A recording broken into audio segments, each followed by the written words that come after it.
आज अपने इस वीडियो में मैं पार्ट 15 क्या निराश हुआ जाए के आगे के एक्सप्लेनेशन को लेकर आई हूँ। आइए देखते हैं इसकी व्याख्या।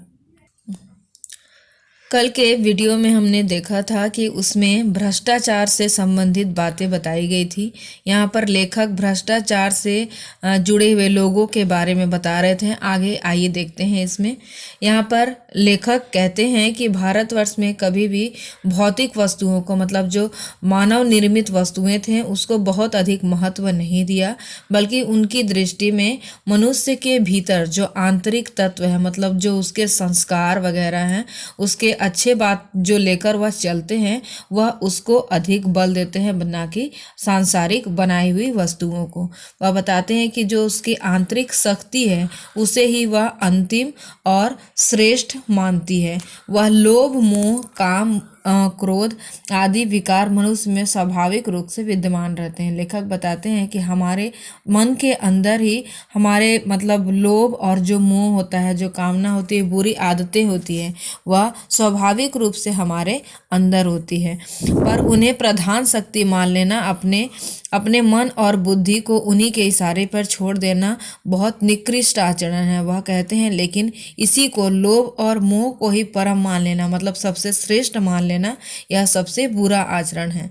यहाँ पर बताते हैं लेखक कि भारतवर्ष में कभी भी उन्हें उचित नहीं माना, बल्कि उन पर संयम करके आगे बढ़ते ही रहना उन्होंने अपना कर्तव्य माना।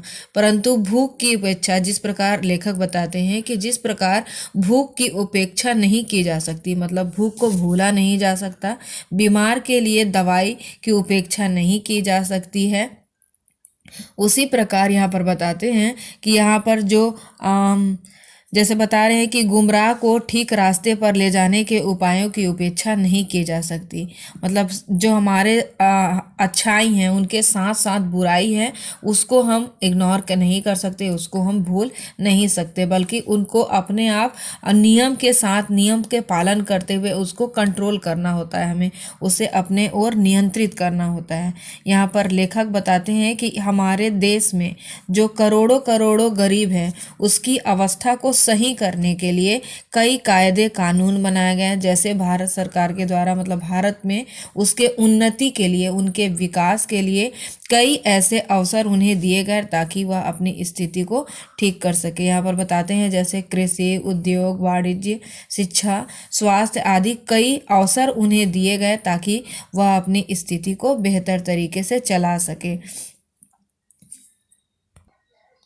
लेखक बताते हैं कि उनके विकास के लिए यहाँ पर कई अवसर दिए गए, लेकिन वह अब धीरे धीरे अपने उस विकास की गति को छोड़कर अब अपने वह फायदे के बारे में सोचने लगे, अपनी सुख सुविधा के बारे में सोचने लगे।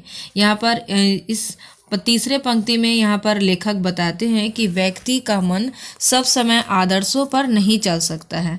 वह कभी ना कभी उसे, मतलब उसके जो अंदर जो बुराई है, वह कभी ना कभी उस पर हावी होने लगती है। मतलब वह चलना तो सही रास्ते पे चाहता है, लेकिन कभी कभी ऐसे अवसर दिखते हैं कि उसे लगता है कि वहाँ पर उसके सामने ऐसे कई अवसर आते हैं कि जब वह अपनी सच्चाई के रास्ते को छोड़कर वह बुराई के रास्ते पे चल पड़ता है। यहाँ पर इन पंक्तियों में लेखक हमें बताते हैं कि जो व्यक्ति सही रास्ते पर चलता है उसे यहाँ पर संसार में इसका मजाक बनाया जाता है, उसे दकियानूसी माना जाता है, पुराने ख्यालों को मानने वाला बताया जाता है। जो सही रास्ते पे चलते हैं, परिणाम जो होना होता है वह तो होता ही है। यह बहुत थोड़े से लोगों के बढ़ते हुए लोभ का नतीजा है। वह बताते हैं कि कुछ लोग पहले होते हैं जो गलत रास्ते पे चलते हैं, लेकिन धीरे धीरे उसके देखा से कि बहुत से लोग उसका पालन करने लगते हैं और अपने रास्ते से भटक जाते हैं। परंतु इससे भारतवर्ष के पुराने आदर्श और भी अधिक स्पष्ट रूप से महान और उपयोगी दिखाई देने लगते हैं। मतलब जो कम लोग उस नियमों को लेकर चलते हैं, वह उन्नति के रास्ते पर हमेशा चलते रहते हैं, हमेशा हमेशा उन्नति करते हैं। इसलिए जो हमारे आदर्श बनाए गए हैं वह हर रूप में उपयोगी और कारगर है। यहाँ पर बताते हैं कि भारतवर्ष सदा कानून को धर्म के रूप में देखता आ रहा है। मतलब जो कानून बनाए गए हैं उसे वह धर्म के रूप में देखता है। आज एकाएक कानून और धर्म में अंतर कर दिया गया है।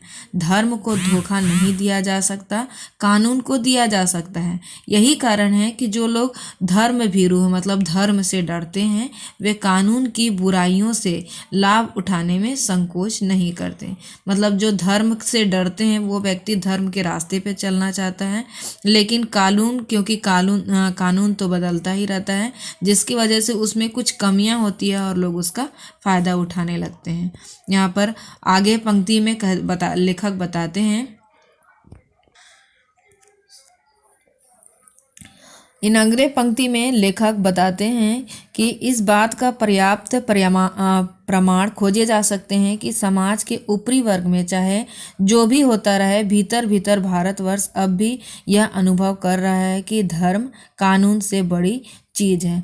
अब भी सेवा, ईमानदारी और आध्यात्मिकता के मूल्य बने हुए हैं। मतलब इनको पालन करने वाले लोग अभी भी इस समाज में हैं। वे दब अवश्य गए हैं, उनके मानने वाले लोगों की संख्या बहुत कम जरूर हो गई है, लेकिन वो खत्म नहीं हुए हैं।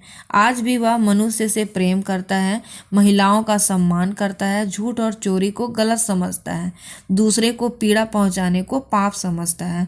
हर आदमी अपने व्यक्तित्व जीवन में इस बात का अनुभव करता है। यहाँ पर बताते हैं लेखक कि समाचार पत्रों में जो भ्रष्टाचार के प्रति इतना आक्रोश, इतना गुस्सा है, वह यही साबित करता है कि हमारे इस समाज में अभी भी अच्छे लोगों की कमी नहीं है।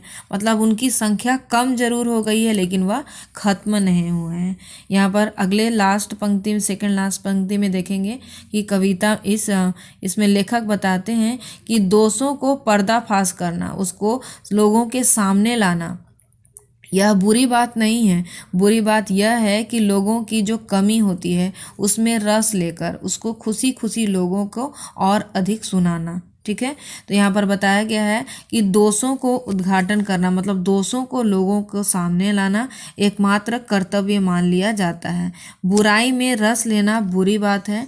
मतलब बुराई को सामने, मतलब खुशी खुशी उस बातों को सुनना ये बुरी बात है। लेकिन उससे भी बुरी बात यह होती है कि अच्छाई को उतने ही रस लेकर उजागर ना करना, मतलब किसी की अच्छाई को दबाना, यह उससे भी बुरी बात होती है। सैकड़ों घटनाएं ऐसी घटती है जिन्हें उजागर करने से लोक चित्त में, मतलब लोगों के मन में अच्छाई के प्रति अच्छी भावना जगती है। अब यहीं तक इस वीडियो में हम देखते हैं और आगे की चर्चा, इसकी आगे की व्याख्या हम अगले वीडियो में देखेंगे।